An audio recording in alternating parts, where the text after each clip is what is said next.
बिस्मिल्लाहिर्रहमानिर्रहीम। बिस्मिल्लाहिर्रहमानिर्रहीम। अस्सलाम वालेकुम, मरहबा। फूड फनगामा में बहुत बहुत खुश आमदीद। आज शेयर कर रहे हैं आपके साथ स्मोकी कॉर्न की रेसिपी। तो ये कॉर्न्स बहुत ही शानदार बनकर तैयार होती हैं और अफ्तार के लिए बहुत ही ज़बरदस्त रेसिपी है। अफ्तार पार्टीज़ के लिए तो बहुत ही शानदार हैं क्योंकि देखने में बहुत ही ज़बरदस्त लगती हैं और बिल्कुल कॉर्नेटो की तरह लगती हैं। और अगर इनके जायके की बात करें तो इसमें आपको पिज़्ज़ा का चीज़ी फ्लेवर मिलता है, तिक्का और स्मोकी फ्लेवर भी मिलता है, और समोसे का क्रिस्प और क्रंच भी आपको मिलता है। तो बहुत ही मल्टी फ्लेवर कॉर्न बनकर तैयार होती हैं। तो यहाँ पे लिया हमने 1.5 कप मैदा, अच्छे से इसे छान लिया, 1 टीस्पून नमक शामिल किया और 3 टेबलस्पून ऑयल इसमें शामिल किया। अच्छे से करेंगे इनकी मिक्सिंग और थोड़ा थोड़ा पानी शामिल करके इसका आटा गूंद लेंगे। आटा हमें बहुत सख्त नहीं गूंदना, हमें बस ऐसा आटा गूंदना है जो रोटी के आटे से थोड़ा सख्त हो, लेकिन समोसे वाला सख्त ना हो, उससे नरम आटा गूंदना है। तो आटा हमने गूंद लिया है, अब इसे ढांक कर रख देंगे 15-20 मिनट के लिए। और यहाँ पे हमने लिया है 250 ग्राम चिकन, उसमें शामिल किया 1/4 टीस्पून हल्दी, 1/2 टीस्पून सुरख मिर्च, 1 टीस्पून कश्मीरी लाल मिर्च का पाउडर, 1/2 टीस्पून ज़ीरा, 1/2 टीस्पून नमक, 1/2 टीस्पून ही लहसुन का पाउडर, 1/2 टीस्पून कुटी लाल मिर्च और 1/4 टीस्पून काली मिर्च। तो शामिल करेंगे 1/2 कप दही। अच्छे से करेंगे इनकी मिक्सिंग। तो मैरिनेशन ऑप्शनल है, आप चाहें तो इसे स्किप कर सकते हैं और इसको डायरेक्टली कुक कर सकते हैं, लेकिन अगर आप मैरिनेशन करेंगे तो इससे इसका फ्लेवर 3 गुना हो जाएगा और चिकन आपका बहुत ही जूसी बनकर तैयार होगा। तो अब हम इसे ढांक कर फ्रिज में रख देंगे। तो 15-20 मिनट के बाद शामिल करेंगे 2 टेबलस्पून ऑयल, इसमें शामिल करेंगे 1 टीस्पून बारीकी से कटा हुआ लहसुन और 1 टीस्पून ज़ीरा। इसको हम तकरीबन 2 मिनट तक हल्की आंच पर पकाएंगे। तो हल्की आंच पे 2 मिनट पकाया है हमने और बहुत अच्छी खुशबू आ रही है। अब शामिल करेंगे चिकन जो बहुत अच्छे से मैरिनेट हो चुका है। तो अब हमें इसे तकरीबन 2-3 मिनट पकाना है यहाँ पे। तो अब हमने फ्लेम को थोड़ा तेज़ कर दिया है। तो ये देखें चिकन अच्छे से पक चुका है। अब हम यहाँ पे शामिल करेंगे एक बड़ा साइज़ का कटा हुआ प्याज जिसको हमने बारीकी से कट कर लिया था। अब इसकी हम बहुत अच्छे से मिक्सिंग कर लेंगे। अब शामिल करें हैं 2 शिमला मिर्च ग्रीन और 1 शिमला रेड वाली। अच्छे से इनकी भी मिक्सिंग कर देंगे। और यहाँ पे 4-5 सब्ज़ मिर्चें हमने बारीकी से काट ली, उनको शामिल किया है। इनको भी अच्छे से मिक्स कर लेंगे। तो अब यहाँ पे हम शामिल करेंगे 1/2 टीस्पून काली मिर्च, 1/4 टीस्पून हल्दी और 1 टीस्पून नमक। बस, इसके अलावा और मसाला हमने यहाँ पे शामिल नहीं करना। तो स्टफिंग हमारी बिल्कुल अब तैयार है। अब हम इसे एक बर्तन में निकाल लेंगे।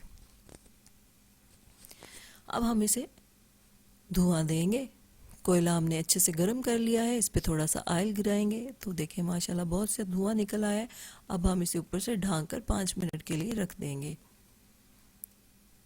तो 5 मिनट के बाद बहुत ही अच्छी खुशबू आ रही है धुएं की और फिलिंग की। तो अब हमने यहाँ पे शामिल करने 2 टेबलस्पून मायोनीज। अच्छे से इसे मिक्स कर लेंगे।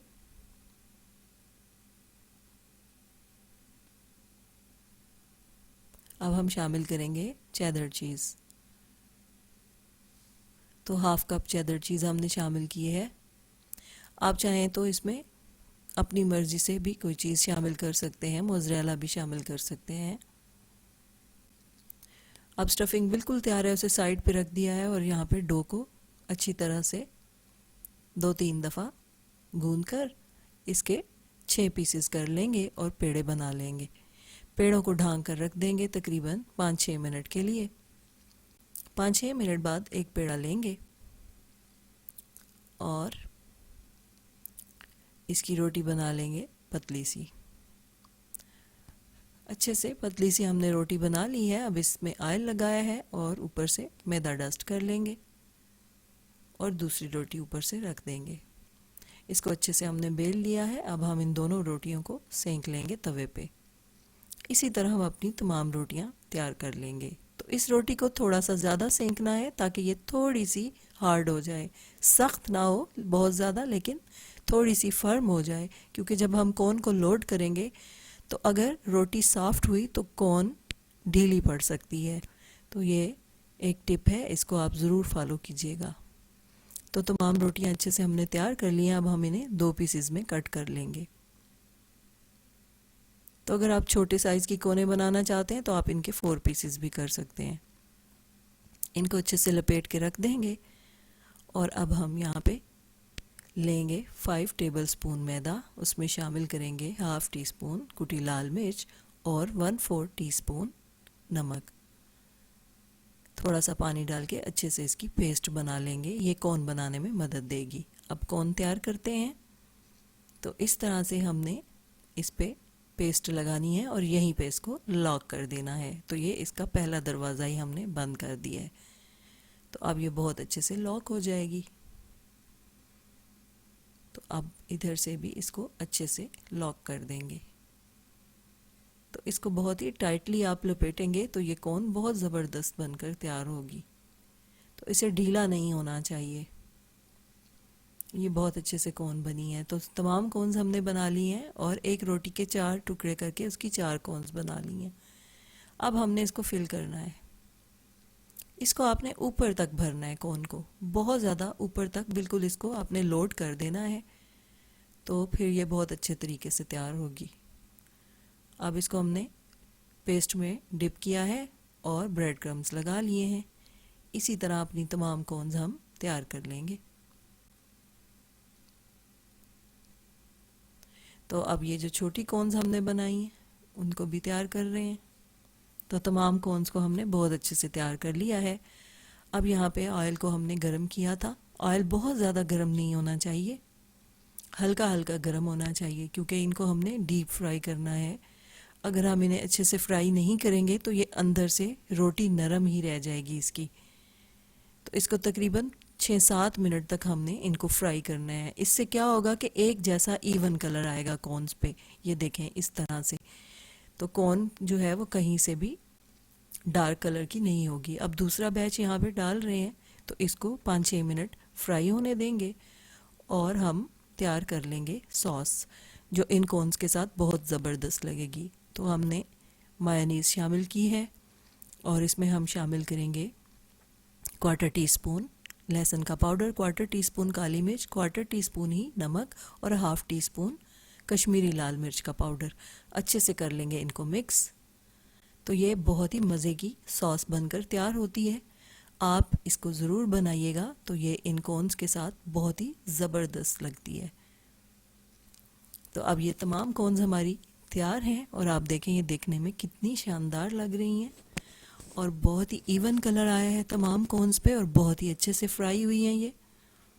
तो आप भी इन्हीं टिप्स को फॉलो कीजिएगा तो आपकी कोन्स इसी तरह ज़बरदस्त और शानदार बनकर तैयार होंगी। तो जब बनेंगे इस तरह के पकवान दिल पुकारेगा फ़बी आला रब्बिकुमा तुकज़्ज़िबान। हमारी दुआ है आप रहें खुश और शादमान, दुनिया के साथ आखिरत भी हो आपकी आसान। तो कभी ना आए आप पे कोई भी इम्तिहान, अल्लाह हो आपका मुहाफ़िज़ व निगहबान। फूड फनगामा इंशाल्लाह हाजिर होगा लेकर नई रेसिपी नया उन्वान। फूड फनगामा की रेसिपीज़ को लाइक कीजिए, शेयर कीजिए और फूड फनगामा को सब्सक्राइब कीजिए। इजाज़त चाहते हैं, अल्लाह हाफ़िज़।